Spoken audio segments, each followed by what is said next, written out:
there's always the pain barrier, and it depends on your fitness and your state of health.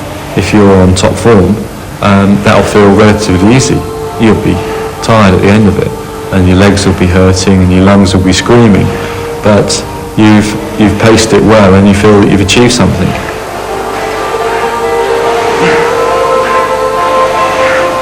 If you're not 100% or not quite up to fitness, then you won't last, and that hurts even more.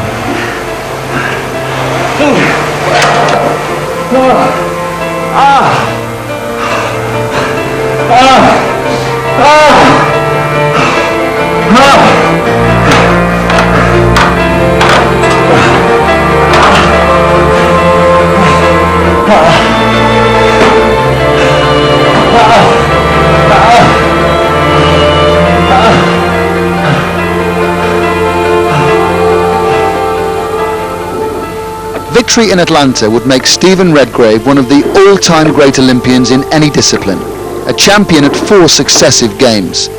He'll start as favourite. In the past 4 seasons, his coxless partnership with Matthew Pinsent has been virtually unbeatable.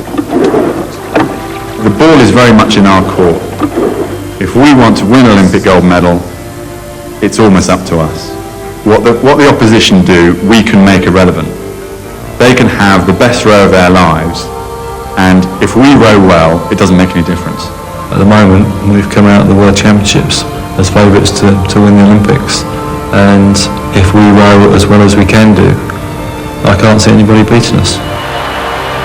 Redgrave's Olympic crusade began in a Cox 4 on Lake Gazetas, 60 miles north of Los Angeles, 12 years ago in 1984. They've now got 20 metres to go, and Britain are going to win the gold.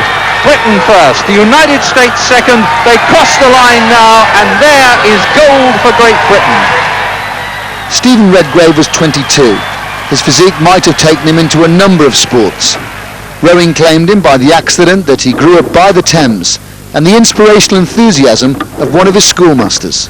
His first race was at the Avon County Schools Regatta, which was held near Bristol, and this race set off, and something went wrong with Stephen's seat. It came off the slide, or Stephen did, and the crew stopped.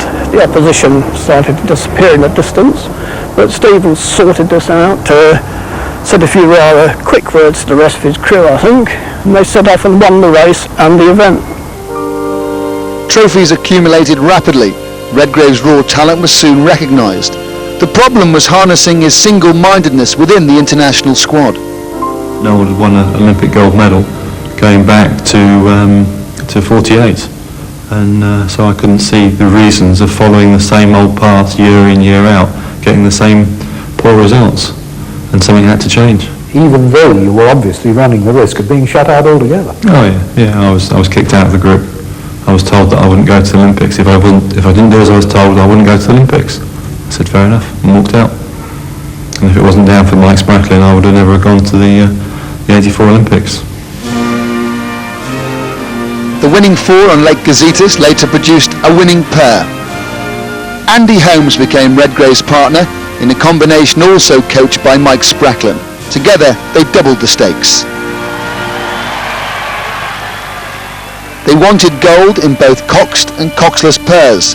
A heat, a semi-final, a final in each category. That meant 6 races in 7 days, against the world's best.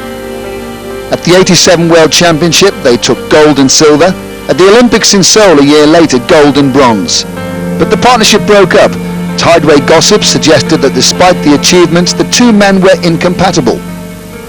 There was always a lot of publicity that Andy and I didn't get on, which I strongly disagree. That I think we got on very, very well with the task that we tried to set ourselves. It was after the 1988 Olympics that a hesitant Matthew Pinsent took the seat alongside Redgrave. It looked to me from the outside like a poisoned chalice. Here was this guy who'd won, a tremendous amount, and I'd won nothing. I mean, I was 19, I'd won absolutely nothing. And surely the argument in my head was going, if we went well, it was always going to be Redgrave who was making the thing go well. If we went badly, then it was going to be the end of my career before I'd really started it. Nevertheless, this was another of the sport's outstanding oarsmen. Pinsent took the challenge. In their first World Championship, they finished third. 12 months on, in Vienna, another World Final. I think you'll find that Redgrave and Pinsent have judged it to perfection.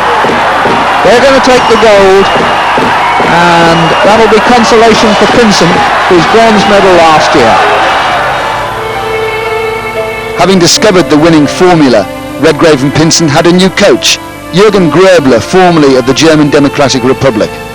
The next target was the Barcelona Olympics. All was going well until Redgrave returned ill from a training camp in South Africa. He was diagnosed as colitis.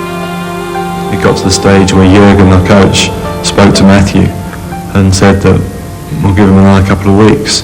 And this was 10 weeks to go before the Olympic Games. And then we'll have to look to try and do something else. The instinct and experience of coach Gröbler said wait, so they waited. Redgrave came out of hospital, the boat began to go well. What they didn't know was whether they were back on gold standard. Are you ready? Go! Victory in their heat suggested they were ready. The semi-final confirmed it, the final held no fear. We always feel that we're strong enough, stronger than anybody else in the second half. And if we're leaving at 1,000 at the pace that we want to go at, then nobody's going to come past us. Redgrave and Pinsent, Olympic champions beyond all question. Matthew Pinsent gets his first Olympic title, and there is history made again. Winning has become a habit. In 1993 they were world champions in Prague. In 94 they retained the title. 95 ditto. The awards keep mounting. Steve? Matthew not here. No. Can you take Matthew? Yeah. 1996, back to Olympic business. Round the year, round the world preparation, would drive some round the bend. December, altitude conditioning in Bulgaria. January, back on the water in Australia. Heat and tranquility. March to Seville and a change. Redgrave returned to the stroke seat, Pinsent in the bow.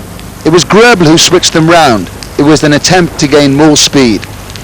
But it was as you were a month later, during final preparations in France and Canada. And so to Atlanta. Redgrave the perfect choice to lead the British team in for the opening ceremony, a duty he'd performed in Barcelona 4 years ago. But the smile soon evaporated when Redgrave and Pinsent experienced the transport system to and from their competition venue at Lake Lanier. They described it as shambolic and left the athletes' village in disgust. Out on the water, they won their first round heat comfortably. It was the same story in the semi-final. They rode within themselves and did what was necessary. And today was a little bit better.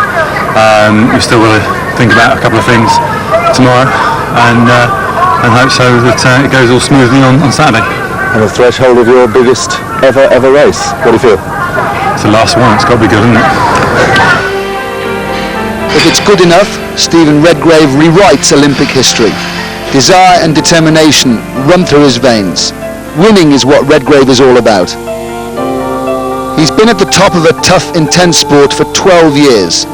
Nobody knows the qualities that have kept him there, better than the man who'll be his equal partner in the bid for ultimate glory.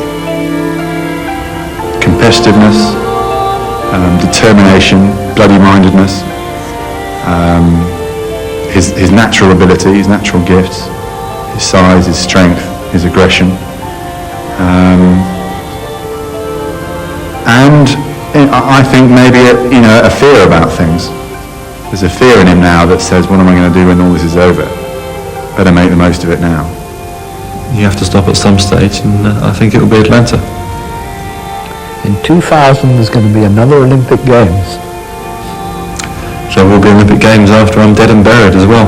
And if someone wants to dig up the box and put some riggers on it, I might be rowing in that as well, but I doubt it.